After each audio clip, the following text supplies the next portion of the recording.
सुन, अगर तेरे सामने भी भगवान प्रकट हो जाए तो तू क्या वरदान मांगेगा?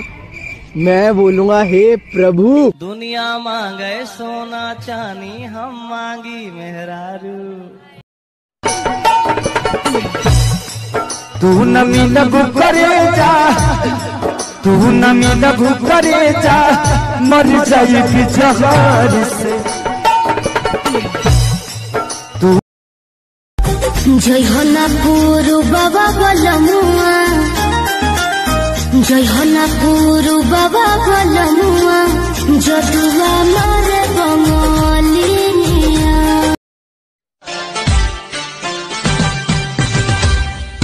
बड़ी उदास है जिंदगी,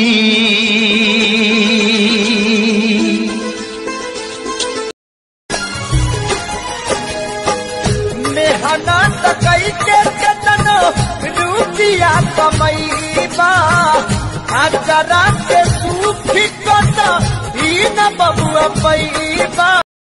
उमर बट कम लेके घुमा दरबार, करबू कहीं राइते गोरी, छुअला पलागा सब लाश हो जाई, बढ़ले तू।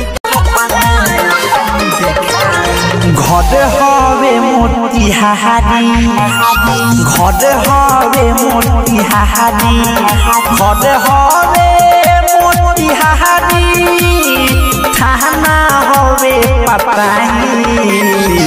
कितना रुपया तुले बेरे छौरी, बेरे छौरी, बोलना कितना रुपया तुले बेरे छौरी, जो बनाया देखा।